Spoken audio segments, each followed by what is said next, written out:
Our whole 7th unit is on systems of equations, and these first couple sections will be review, and then we'll get into some pre-calc type of stuff.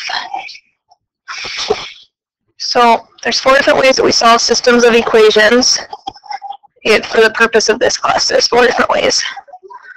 So we could use substitution, we can graph them, we can use the standard elimination method, or we can use Gaussian elimination.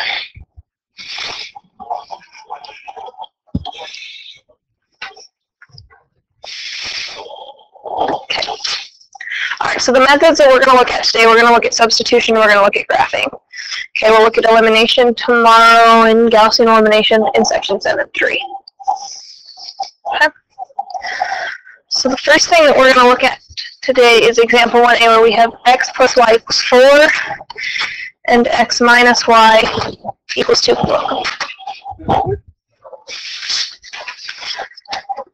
And we're going to solve it by substitution. And yep, to solve something by substitution, we have to have one of our equations solved for one of our variables. So I'm going to take this x plus y equals 4, and I'm going to solve it for y. So to solve it for y, I need to get rid of this x, so I subtract the x from both sides, and I end up with y equals 4 minus x.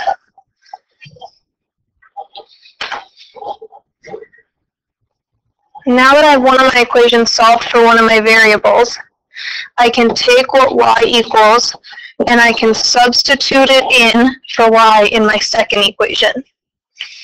Okay, so I'm taking my first equation and I'm putting it into my second equation. Doing that, then I get x minus 4 minus x equals 2.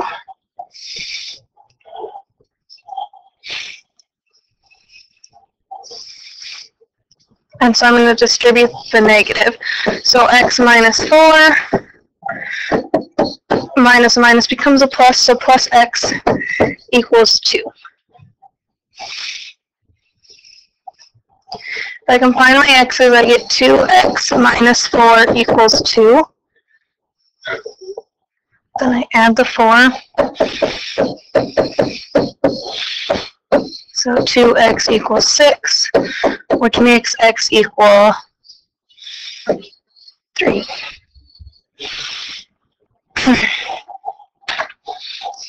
Okay, once you've solved for one of your variables, then you have to back substitute into your initial equation to solve for your second variable.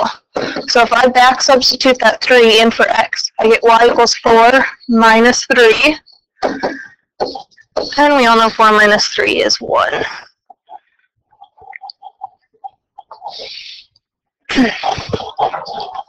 That's it. That's substitution for you.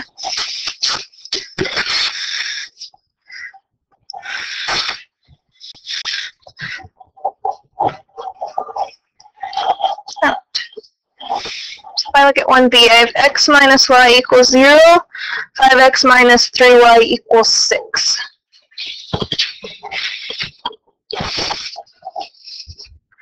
First thing I have to do is take one of my equations and solve it for one of my variables.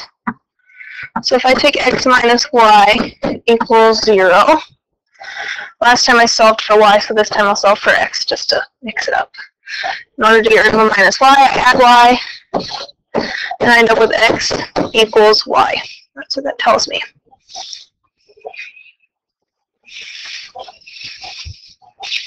So then I take what x equals, and I plug it in for x in my second equation.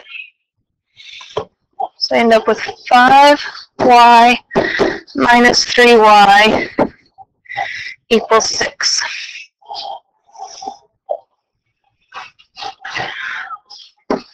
Well, 5y minus 3y gives me 2y equals 6. So then it tells me that y equals what? 3. So y equals 3.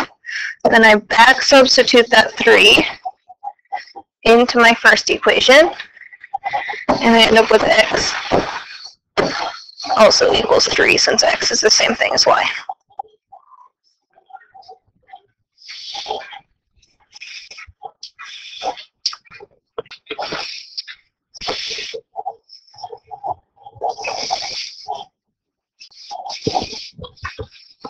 Okay, and we're going to do the same thing on this one. We're going to solve it by substitution.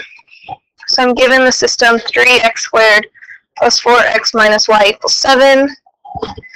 2x minus y equals negative 1.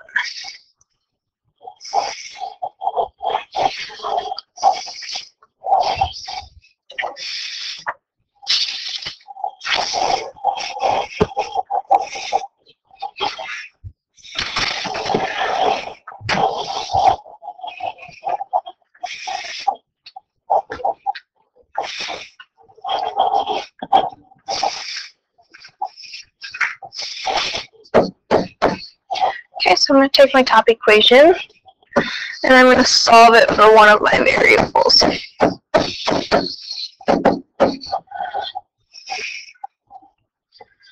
don't really like dealing with exponents, so I'm going to solve this for y.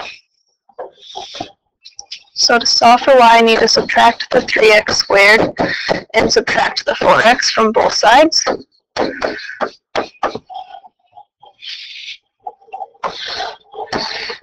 So I end up with negative y equals 7 minus 3x squared minus 4x.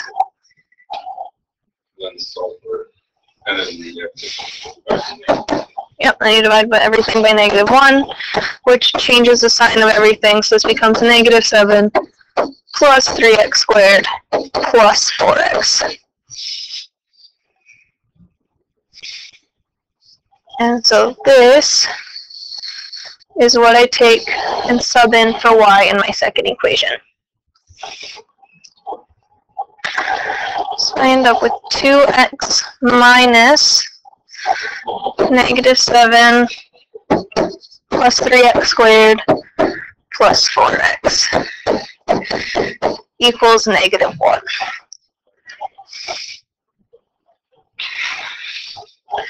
If I distribute this minus, I end up with 2x plus 7 minus 3x squared minus 4x equals negative 1.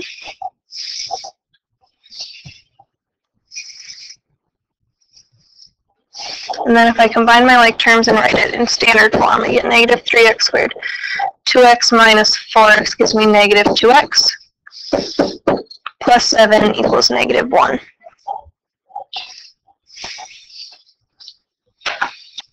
Okay. Because yeah, it equals negative 1. No, I mean, because you divide by negative 1. That's it. Okay. So then it becomes negative 7, positive 3x, positive 4x. But then you also have this minus here that then changes everything back. Okay. So then I'm going to add 1 to both sides so that I can set this equal to 0, because if I have it set equal to 0, then I can factor.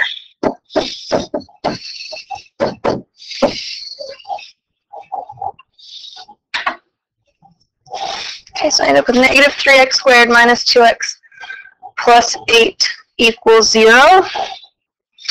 And so I'm going to factor. So 8 times negative 3 is negative 24. So I'm looking for factors of negative 24 that add to negative 2. And negative 6 plus 4 equals negative 2. That's what that tells me. So I get negative 3x squared minus 6x plus 4x plus 8 equals 0.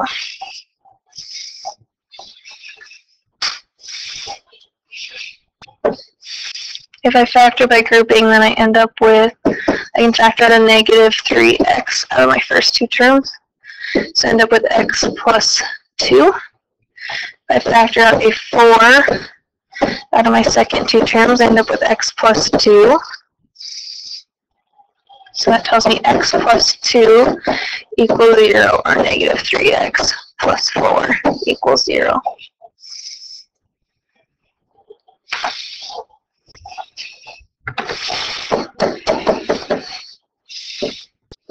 So x equals negative 2, or x equals 4/3.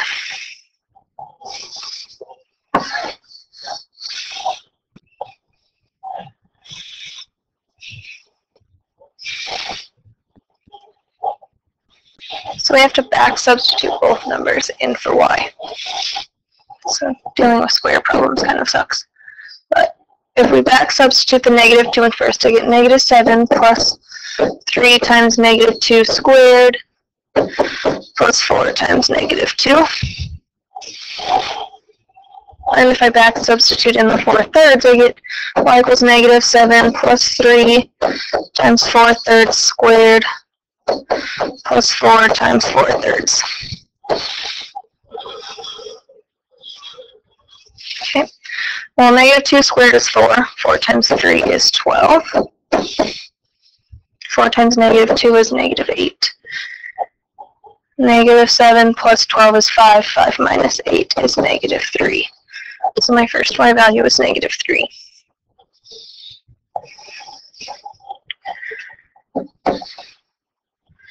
For my second y value, 4/3 squared is 16 over 9. 16 over 9 times 3. 16 times 3 is 48 over 9. And 4 times 4/3 gives me 16/3. Bless you. So I'm given negative 7 plus 48 over 9 plus 16 over 3. In order to add, I have to have common denominators of 9. So I'm going to multiply my first set by 9 over 9. This one stays the same, and this one multiplies by 3 over 3.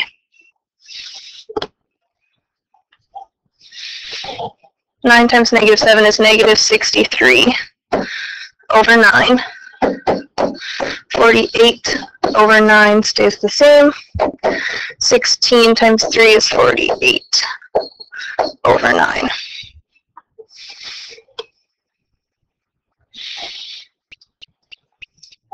Right, 48 plus 48 is 96. 96 minus 63 is 33, so this gives me 33 over 9 to be my second y value. You just add up only your numerators, so 63 plus 48 is 33.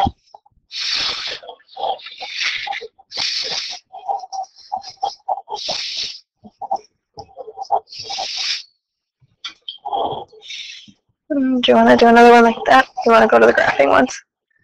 Graphing ones? Okay. Alright, then we'll skip down to the graphing ones, because that's the other part of what you're doing today, is it's going to ask you to solve a few of them by graphing. And so we're doing exactly what it asks us to do. So we're going to take out our graphing calculators and we're going to graph both of those equations into your graph to start with. So the first one is we're taking our natural log, so you will use your ln button of x. In equation number 2, we have to solve this for y in order to graph it. So x plus y equals 1. If you subtract x, then you'll get y equals 1 minus x. So you'll actually graph 1 minus x to be your second equation. Natural log of x. Y equals natural log of x, and then y equals 1 minus x.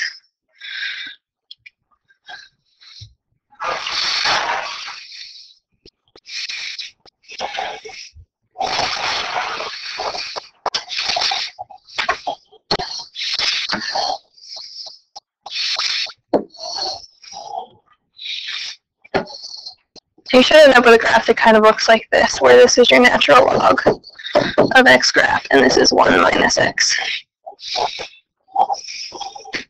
Okay, is that sort of what everybody gets? Okay, so, yeah. Invalid dimension.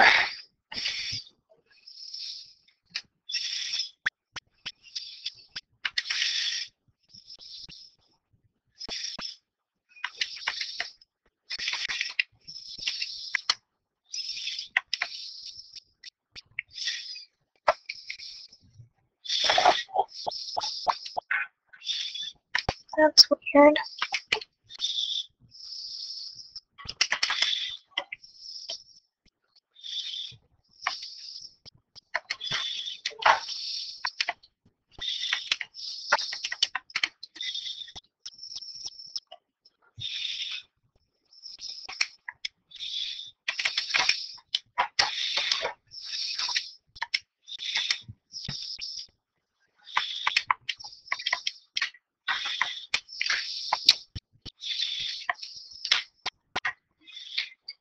There you go. I think your first plot was on, which is why I was throwing it off. That should work now. Yep. Okay, so it asks us to solve them by graphing. So we've got them graphed, but that's not actually solving it, that's just graphing them. So you need to hit your second calc button that takes you into those screens where you used to find your min and max. Okay, so your second, and then your calc button. Or your trace button, and then you'll see that it can ask you for a value of 0, min, and max, and intersect. You want to find your intersection because that's your solution set. So you'll go to intersect, which is number 5.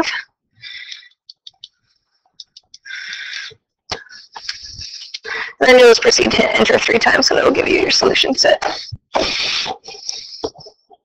So what do we get for our solution set for our intersection? 1, 0.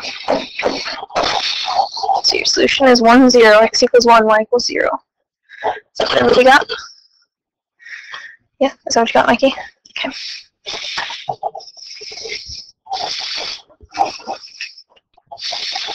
Does that make sense? You got it? You just hit enter 3 times. Yeah, your calculator is on a roll. Ah. Just doesn't want to play nice. All right, try again. Okay.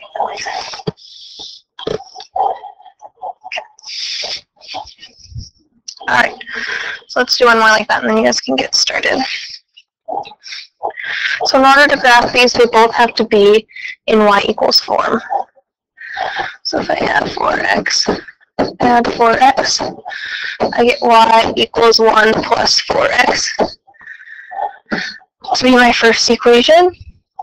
So that's going to be the first one I graph. And then here, if I subtract 3x and subtract 3x, I get y equals 15 minus 3x to be my second equation.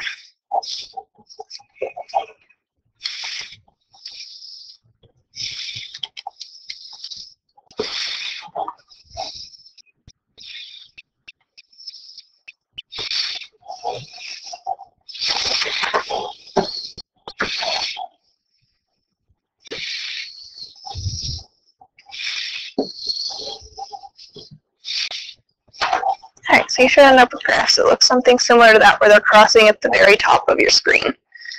So if we want to find our intersection, we go to second calc, and then go down to 5 for intersect. Hit enter 3 times. And what do we get for our solution set? 2, 9. Perfect. So everyone should get 2, 9 is their solution.